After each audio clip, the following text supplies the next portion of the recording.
Sebuah postingan viral di media sosial dan menjadi bahan perbincangan netizen. Bukan tentang politik, budaya, atau ekonomi. Mereka memperbincangkan tentang SpongeBob.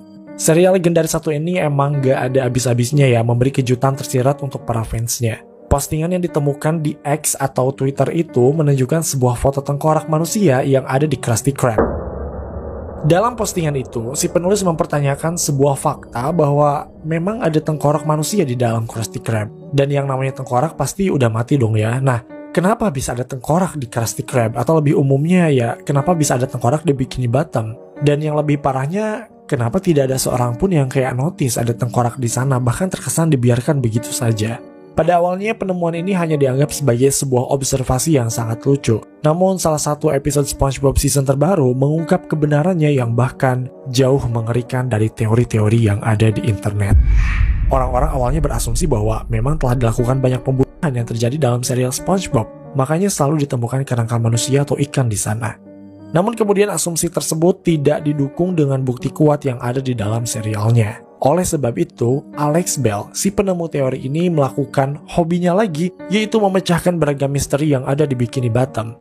Setelah postingan ini viral, Alex Bell juga tidak mau kehilangan momen untuk sama-sama mengetahui apa yang sebenarnya terjadi di Bikini Bottom atau apa yang sebenarnya terjadi pada tengkorak manusia itu sehingga mereka bisa terjebak di dasar lautan. Buat kalian yang ingin nonton video aslinya, kalian bisa cek kolom deskripsi yang ada di bawah. Oke, seperti yang kita jelaskan sebelumnya bahwa serial SpongeBob ini sudah memiliki gambar atau sketsa yang memang khusus dipergunakan untuk menunjukkan tengkorak. Dan tentu saja, tengkorak-tengkorak itu memang terlihat seperti tengkorak atau tulang ikan. Makanya kalau dipikir-pikir kok agak aneh ya ketika melihat adanya kerangka atau tengkorak manusia di serial SpongeBob ini. Padahal kan mereka udah punya sketsa atau desain sendiri untuk menunjukkan tengkorak ikan. Kenapa mereka harus repot-repot gitu membuat sketsa atau desain tengkorak manusia yang kalau dilihat itu kayak lebih detail dan lebih sulit untuk digambar karena ya lebih rumit. Dari sinilah fan teoris mulai berpikir bahwa oh ini memang sengaja nih ada tengkorak manusia. Mereka sengaja bikin dan ditampilkan dalam show-nya supaya kita bisa menebak apa tujuan dari mereka melakukan hal tersebut. Ya, sederhananya kalau bisa kerja cepat kenapa harus milih kerja yang lama gitu. Dan itulah yang terjadi dengan tengkorak manusia yang ada di universe-nya SpongeBob, kayak ngapain gitu dibikin. Keberadaan tengkorak itu dapat kita temukan di season lama SpongeBob maupun di season-season terbarunya, yang artinya ini bukanlah sesuatu yang baru. Alex Bell datang dengan sebuah teori lamanya yang cukup viral pada waktu itu, yaitu television theory atau teori televisi. Nah, menurut Alex Bell, keberadaan tengkorak manusia yang ada di bawah lautan Bikini Bottom disebabkan oleh teori televisi. Pada dasarnya, teori televisi ini menjelaskan bahwa apa yang terjadi di Bikini Bottom hanyalah sebuah reality show belaka. Jadi semuanya itu udah ada yang atur. SpongeBob bisa keterima di Krusty Krab, itu udah ada yang atur. Patrick yang diperlihatkan sangat bodoh, itu juga udah ada yang ngatur. Dan momen-momen penting yang lainnya, itu semua udah diatur. Makanya disebut dengan teori televisi karena apa yang terjadi di Bikini Bottom akan disalurkan ke televisi. Mereka tuh hanya tontonan, hanya tayangan saja. Nah, tentunya tayangan ini kan membutuhkan kameramen. Kita mulai masuk ke teori tengkoraknya. Dalam beberapa episode kita sering melihat ada scuba divers yang memang benar-benar manusia menyelam ke dasar laut Bikini Bottom untuk merekam hal-hal yang terjadi di Bikini Bottom. Nah, tengkorak manusia yang ada dalam serial ini dipercaya sebagai para scuba divers ini yang meninggal. Seperti yang terlihat dalam episode ini, saat SpongeBob tidak sengaja menabrak seorang kameramen yang diam-diam merekam mereka. Dan manusia lain dapat kita lihat dalam episode Krusty Love saat scuba divers itu menjadi seorang pianis. So, tampaknya tengkorak-tengkorak itu berasal dari para scuba divers yang meninggal di sana. Lalu, kenapa ukurannya bisa sangat kecil, bahkan hanya seukuran ikan? Nah, jika kalian ingat dalam episode Mermaid Man and Barnacle Boy 4, kita mengenal sebuah teknologi canggih yaitu sabuk pengecil. Bisa jadi para manusia itu bisa seukuran ikan ya karena mereka menggunakan sabuk pengecilnya. Ini merupakan penjelasan paling logis kenapa di universe para ikan alias di Bikini Bottom bisa ditemukan tengkorak manusia yang mungkin mereka adalah kru atau scuba divers lain yang bekerja di Bikini Bottom. Lagi pula mereka kan kerjanya itu kan di dasar laut gitu ya, jadi ya sangat mungkin terjadi jika ada scuba divers yang meninggal. Oke, dari sini sebenarnya teorinya udah terjawab ya. Alex Bell juga tidak memiliki bukti yang bisa memperkuat atau memperdalam teorinya. Hingga pada akhirnya ia menemukan sebuah buku yang berjudul SpongeBob History yang kini sudah bisa diakses secara luas oleh masyarakat umum.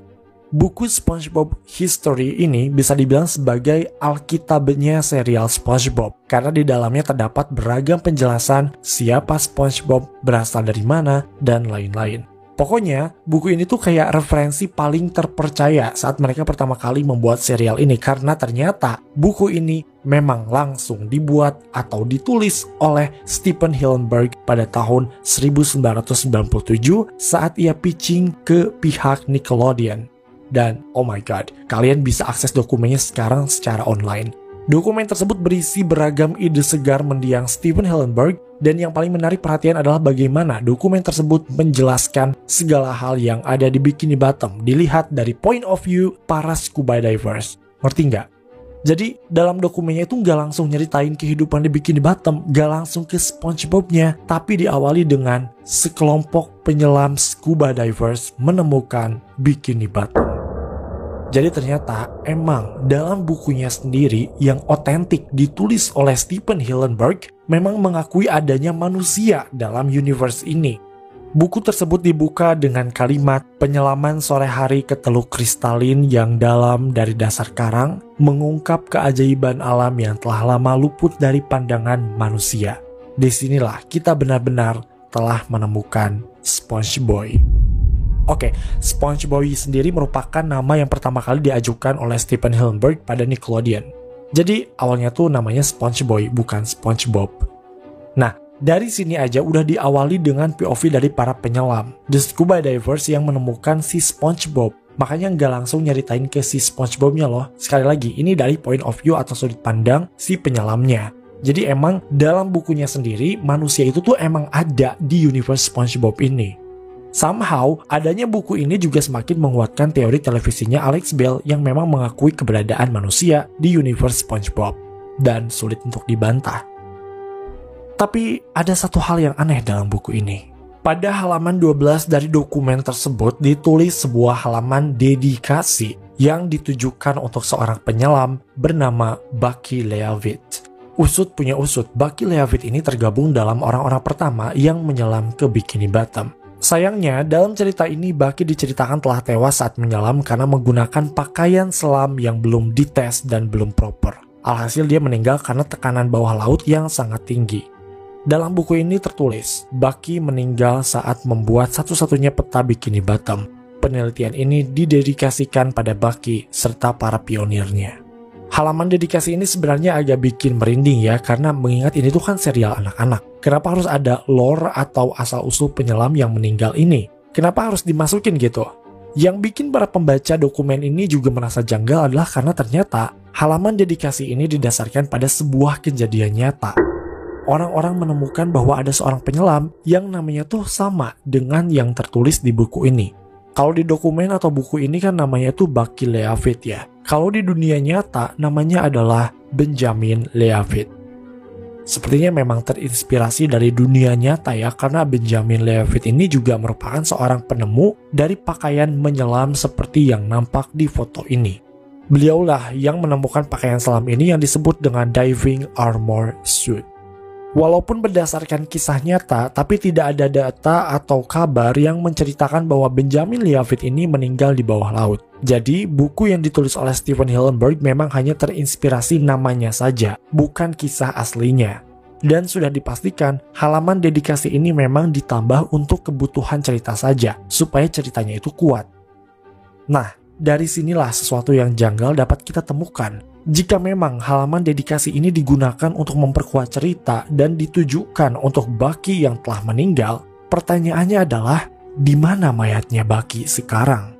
Maksudnya di sini ada satu halaman khusus loh untuk Bucky Leavitt, tapi kok mayatnya tidak pernah diketahui keberadaannya? Apa mungkin salah satu dari tengkorak-tengkorak ini adalah dari Bucky Leavitt? Oke, Alex Bell mulai menyelidiki hal ini dan kalian pasti akan merinding dengan jawaban yang ditemukan olehnya. Siap-siap ya. Begini, dalam halaman dedikasi tersebut dikatakan bahwa Bucky meninggal saat dirinya menggunakan pakaian selam buatannya yang belum dites.